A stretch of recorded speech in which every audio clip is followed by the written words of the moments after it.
You know how sometimes you kind of feel like you need to raise like a little Einstein Yeah, yeah. who's building robots when they're like 5? Totally. But how do you actually like get kids to love learning? Like really love it. I mean, what does the research say? That's what we're looking at in this deep dive, all this research about how to actually instill a love of learning. Well, and the research is what really interesting. It actually gives us ways better advice than just like, oh, make it fun. Yeah, right. Yeah, Like beyond the like fluffy stuff. totally. I'm super curious about this whole thing, like play being crucial for how kids' brains develop. Yeah.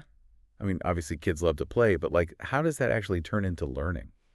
So it's really cool. Like when kids are playing pretend, for example, it's not just their imagination going wild. It's actually like building those neural connections in their prefrontal cortex, Oh, wow. which is the part of the brain that does all the planning and making decisions and like self-control. So like even when it seems chaotic, they're actually building skills. Exactly. Like for real life, not just for playtime. And it's not even just pretend play. Like think about building with blocks or even board games. Yeah, yeah. They're learning to solve problems, they're figuring out spatial reasoning, they're even working on their social skills, emotional intelligence, all that. It's so true. I'm thinking of my niece. She used to build these crazy block towers, like hours she would Mm. spend. And to me, it just looked like a mess. But she was totally learning, like, balance and structure, probably even some physics without realizing it. Totally. And you know what that brings up? Another really important thing is that all kids, they learn differently. Oh, for sure. Some are super visual, they love pictures, diagrams, that sort of thing. Others are more auditory, so they're better at listening, discussing ideas, that kind of learning. Yeah. And then some kids are like hands-on. Really? They gotta move, gotta experience things to really get it. Those are the kinesthetic learners. So how do we figure out, like, as parents, how our own kids learn best? They don't exactly come with, like a little instruction booklet. Right. It's true. No instruction booklet. I think the key is to just pay attention. Really watch what your child kind of naturally gravitates towards. Are they always pulling out the picture books? Do they love when you tell them stories?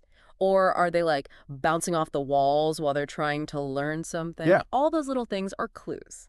It makes sense. I was definitely the kid pacing around the room, like reciting my times tables. Oh, yeah. Drove my parents nuts, but it worked for me. Hmm. So, okay, once you know how your kid learns best, how do you like actually use that info? You got to give them chances to learn in the way that clicks for them. If they're a visual learner, give them visual stuff. Charts, diagrams, even videos. If they're more auditory, encourage them to talk it out. Audiobooks are great. Or even make up songs or rhymes to remember things. And for those kinesthetic learners, get them moving. Hands-on activities, field trips, anything to make learning an experience, not just words on a page. Yeah, yeah, totally. Yeah. Speaking of making learning an experience, I think a lot of parents, myself included, have a hard time encouraging that natural curiosity kids have, without making it feel like a chore. Hmm. Yeah. It's such a tough balance, Yeah. like you want to encourage them to explore, but you don't want to overload them with stuff. Totally. You've got to foster that sense of wonder. Like, that's what it's all about. Instead of always giving them the answer right away, ask them questions, the kind that make them think. Encourage them to dig into whatever they're interested in, even if it's not your thing. Oh, that is such a challenge for me. Like, what if your kid's super into like coding and you barely know how to turn the Wi-Fi back on? Right. You don't have to be the expert in everything. You just got to be the guide. Yeah. There's tons of stuff online, coding camps, after school programs. Just figure out what they're into and then help them find the right resources. That makes me feel better. I was kind of stressing about that for a second. Oh, yeah. No, there's so much help out there. Okay, well, speaking of resources, we can't ignore the elephant in the room. Yeah. Technology. Yeah. I think, like, every parent I know has mixed feelings about screen time, myself included. But some of the research you shared suggests that technology actually can be a really good learning tool, as long as you're using it intentionally. 100%.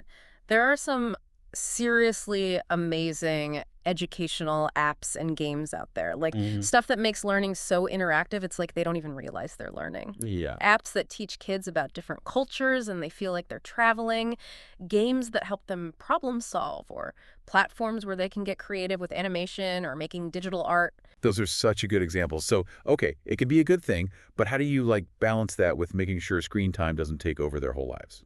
It's all about setting boundaries and paying attention to how and when they're using it. Okay. Make sure they're doing other stuff too, playing outside, reading, hanging out with friends, all that. And the content matters too. Make sure it's age appropriate, that it's actually teaching them something worthwhile. So we've covered a lot, like play, different learning styles, encouraging curiosity, using technology in a smart way. But what about those kids who just seem not interested? The ones who, like, groan when they see their homework folder. That's a tough one. There's no magic answer. But I think the first thing is to figure out why they're not into it. Oh, yeah. Are they bored, stressed? Do they feel like they don't get the material? Is it too hard, too easy? Maybe it's just presented in a way that doesn't work for them. It's like you have to be a detective, right? Yeah. Figure out what's going on before you can fix anything. Yeah, exactly. Once you figure out the why, you can look for solutions. Maybe try to connect the material to something they do care about. Like if they're obsessed with video games, maybe you explore the history of game design or how those games are coded. Oh, that's a great idea. Like you're showing them that learning isn't just this thing you do at school, it's actually part of their lives already. Exactly. And this whole time, you're also trying to help them build a growth mindset. Hmm. So they believe that they can get smarter. It's not like you're stuck with whatever smarts you're born with. It's about effort and practice and like not giving up when things are tough. Totally. So I guess what we've learned is that helping our kids love to learn, it's not about cramming their heads with facts. It's about encouraging them to be curious, to explore. It's about understanding how they learn best and knowing that play and even technology can actually help them learn. Absolutely. And the goal is that they love learning forever, not just, when they're in school. It's about life. So, listener, I want you to think about this. What made you excited about learning when you were a kid? And how can you bring that same feeling to your own kids? Something to think about